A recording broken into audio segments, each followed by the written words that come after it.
Hello and welcome to another ATP Geopolitics video with myself, Jonathan M.S. Pearce. This is a Ukraine war update news segment for the 6th of March 2023. Let's get straight to the opening gambit. All the usual caveats applied. Thank you, YouTube. That this may not be accurate, could be propaganda. Russia don't produce the same sort of daily figures. These are the figures that Ukraine officially released for the Russian losses for the day before. The same goes for all of my claims in this video. Please check your sources.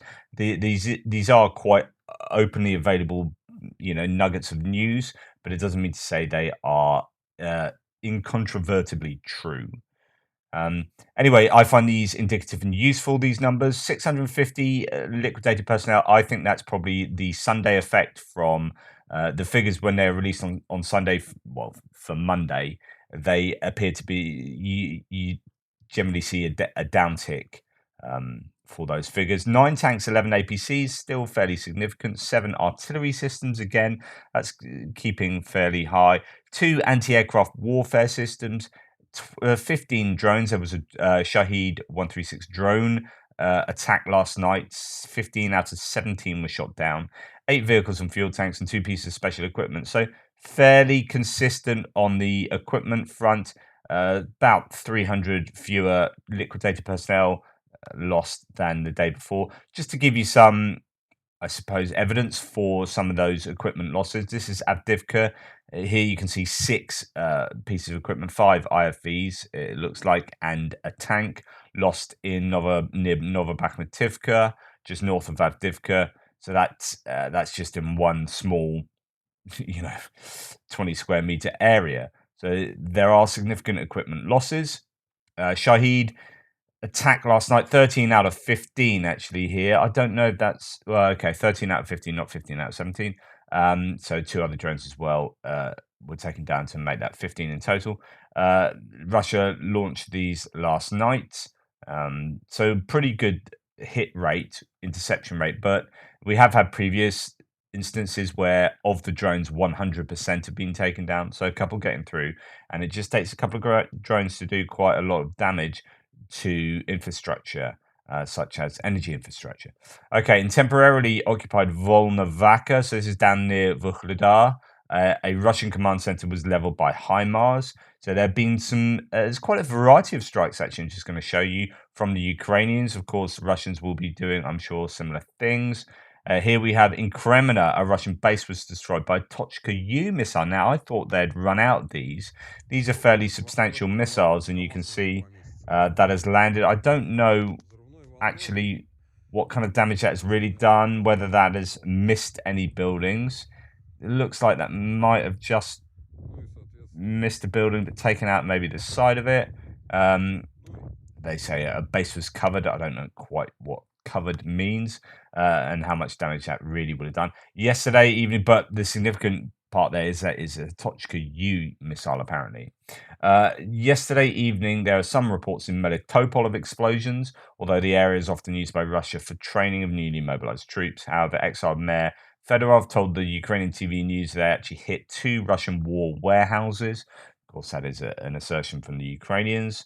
Now, here is some footage of an observation tower in Bryansk region being hit by a special forces operated drone.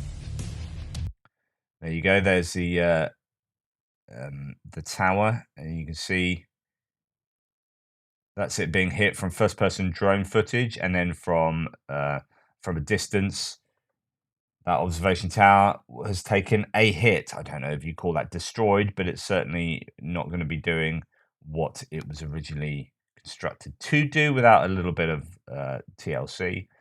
Early this morning, explosions were reported in Belgorod. So that is a Russian oblast just north of Kharkiv, really, region.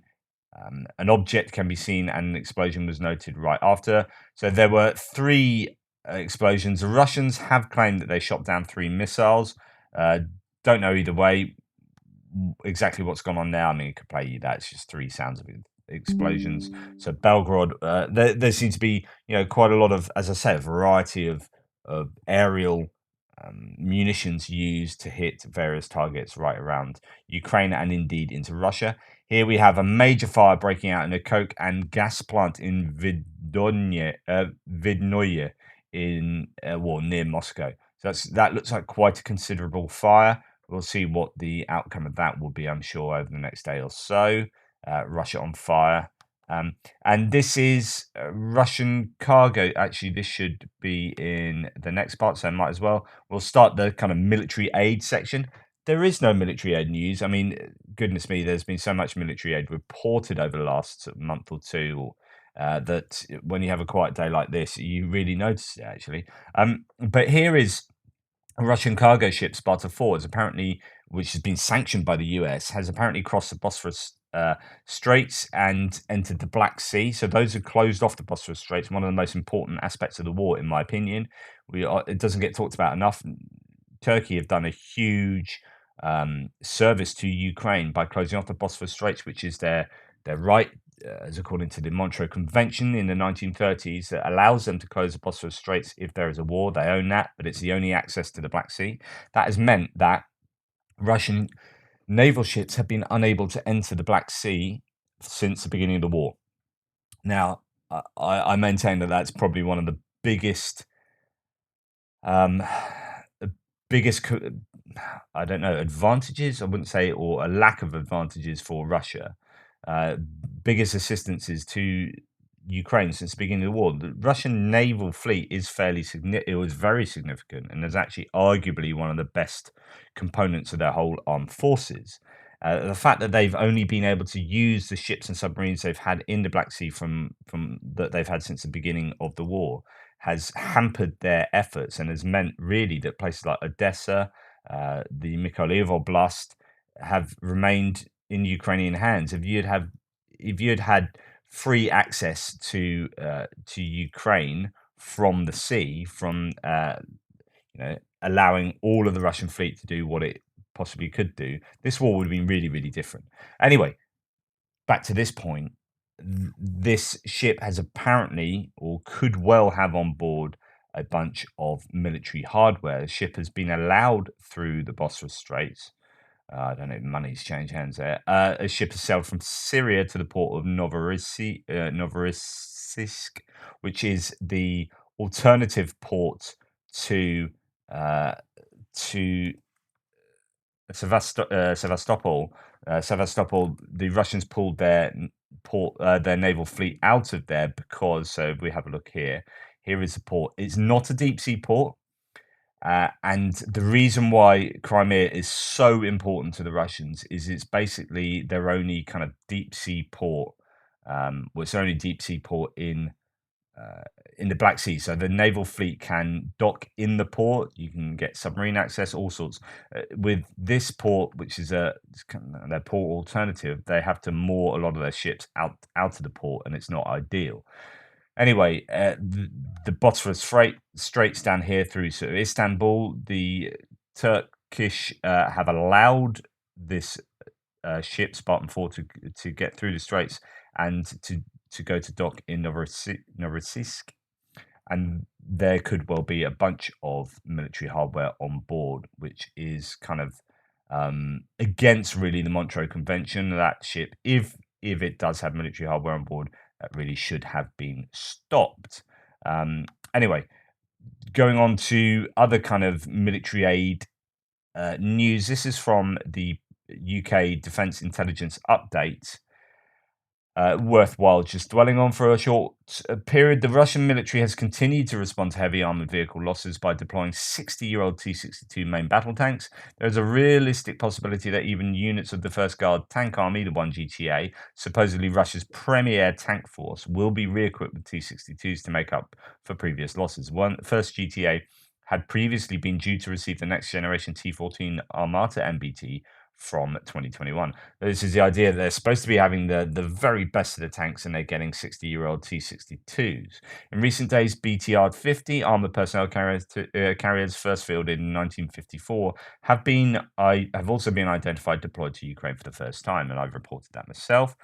Now, you may think that T-62s are terrible, compared to some of the tanks that Ukrainians will be receiving. However, it depends how well equipped they are. talked to you about this before. If they got thermal imaging, if they got decent optics, then if you can spot your opponent before they can spot you, you have that competitive advantage, and the T62 can still do damage to kind of fairly parallel equipment on the other side. They're not gonna be able to destroy an Abrams, but they'll be able to take out a T72 or T80 or whatever. So since summer 2022, approximately 800 T62s have been taken from storage, and some have received upgraded sighting systems, which will highly likely improve their effectiveness at night. However, both these vintage vehicle types will present many vulnerabilities on the modern battlefield, including the absence of modern explosive reactive armor. So although they do have some imaging that they've been upgraded with, apparently it's not the best, most recent generation of technology. So, but it's still imaging and it's still important. So the point is, don't just think T62s are terrible and therefore this is really bad news. I mean, it is comparatively a bit rubbish, but the T62s still are able to do damage to enemy vehicles if they have decent imaging. Um, okay, moving on to geopolitical stuff now. Germany's Scholz says China declared it will not deliver weapons to Russia. There's this whole argument at the moment. US saying that China might give weapons to Russia. Now Germany is saying that they've said that they won't. Of course, a declaration doesn't necessarily mean that that's what's going to happen. I mean, Russia said they weren't going to invade Ukraine, and a year later, see where we are. So we'll see how that develops. But that is hopefully, that's really good news if that is true, and if China maintain that stance. As much as a victory for Ukraine as it is for Estonia, the far right party EKRE, they've been a party that has actually been growing somewhat. You've seen in Europe a rise of the populist right, whether it be Marine Le Pen, whether it be in Sweden, whether it be in the UK with UKIP over the years, whether it be with EKRE here, whether it be in Italy. There has been a resurgence of the far right or some might not call some elements of what I just said the far right, but the populist right uh, rising in Europe, and this has been a challenge because actually generally the populist right have not been as supportive of Ukraine, and in fact, EKRE said that they would not continue to, if they got in, they would not continue to militarily support Ukraine. Well, actually, Estonia's decided to clear. They just had elections, clear win for the PM, the Prime Minister, who's been in since 2021, I believe, and a staunchly pro-Ukraine policies. Remember last year, Kremlin accounts spread a false story that she had resigned from a backlash to her support for Ukraine, while she just received more votes than anyone in Estonian history. So, Prime Minister Kallas, advocate of Ukrainian cause, wins Estonian elections with almost all votes counted. Kallas's party comes out at 31.4% of the vote. Populist Party EKRE received 16.1% of the vote. I think they lost 2 seats, so they've actually had they've a decrease in their share. Followed by the left-wing Centre Party, which captured 15%. Actually, Prime Minister Kallas, pro-Ukrainian party that she represents, is a centre-right party. So this is a centre-right win over a kind of alt-right or far-right movement. Um, so that's good news for Estonia. It's good news for Ukraine. Now, onto sort of bits and bobs. I'm going to be doing a bit of a deeper dive into Bakhmut, I think, later. There's quite a lot of stuff coming out about Bakhmut. Here, Michael Kaufman, who is, well worth following. He's director of Russia Studies at CNA, senior adjunct fellow at CNAS. So he knows his Russia.